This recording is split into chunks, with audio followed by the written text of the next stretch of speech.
matod pa sa mga tao nga nagduda nga wala dinhi sa Pilipinas si Lisa Marcos nga to see is to believe.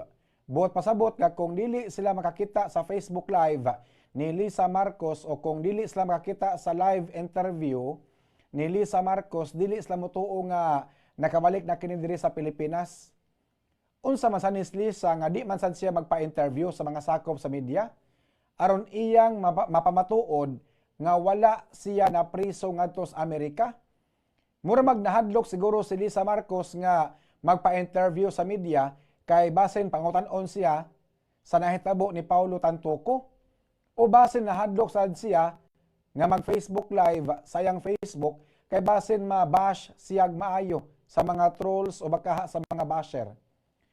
Unsa man sa ni Lisa, mura man og talatala. Daghan kaayo og mga event nga iyang gitambungan diri sa Pilipinas, di man sad siya mag-video-video, puros raman picture-picture.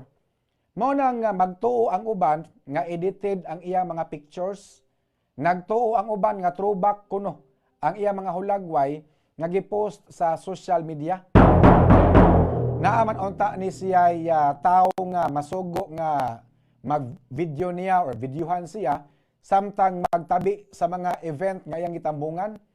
Apan wa jud magpa-video si Lisa Marcos mga kabombo. Sige lag ngisi.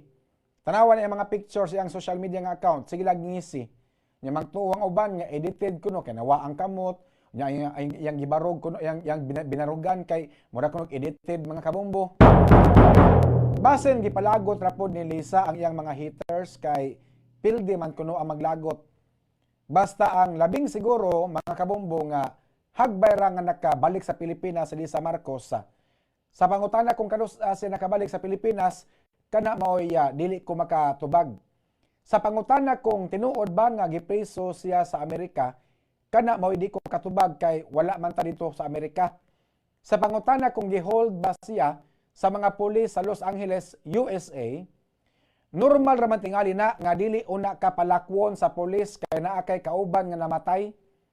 Normal raman tingali na nga sukit-sukiton ka sa mga pulis kay naa sila mga pangutana.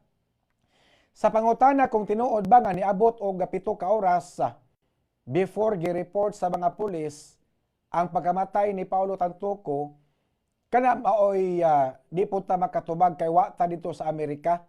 Og tinuod ba gani nga 7 ka oras before gi-report amang panghitabo, makapaduda po din noon kaayo mga kabombo.